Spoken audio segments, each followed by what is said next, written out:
I'd like to offer the practice of equanimity. Last time, Kim, one of our regulars, asked a question about equanimity, whether the practice of equanimity as a formal practice, whether actually one feels something physically, whether there's a distinct feeling about the practice of equanimity that could be felt, um, the same way that, say, one practices metta, there's a sense of warmth, there's a sense of care can be felt.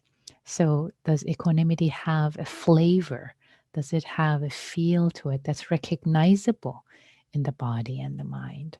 And my answer was yes, absolutely, Kim. And why don't we do a few sessions of equanimity so that we both explore it together, and that maybe we don't practice enough equanimity because it is one of the what's called the Brahmaviharas, um, one of the four practices in Buddhism, in Theravada Buddhism, especially, together with cultivating kindness, loving kindness, cultivating compassion, cultivating vicarious joy, happiness for somebody else's happiness.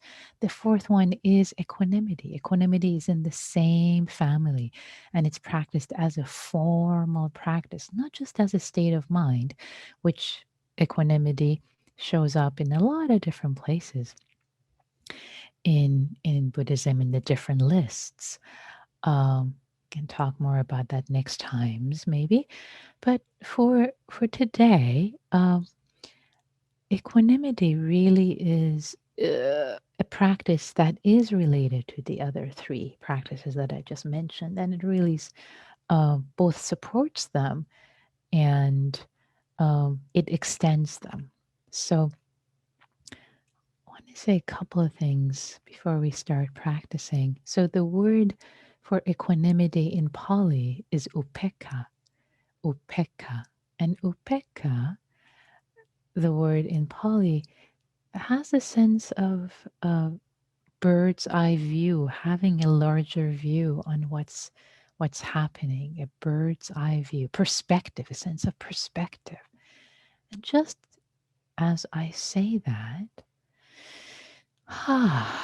what happens if you invite a sense of perspective on your life, on what's happening in this very moment, or maybe what happened today? Just having the sense of spaciousness, of bird's eye view, sense of bird's eye view, instead of being stuck in this moment. Like, oh, it's like this. I don't feel good. My body's achy. I didn't accomplish what I wanted to accomplish today, or whatever might be going on. What if or maybe something happened that you're upset about. What if you bring a bird's eye view? And see what happens in your body as you land, as you invite yourself to land with this.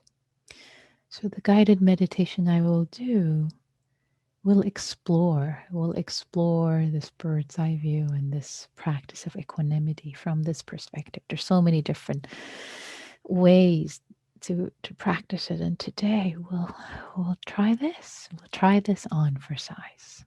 How about it? Shall we? Let's try it. See what happens. Be a scientist of your own mind and heart.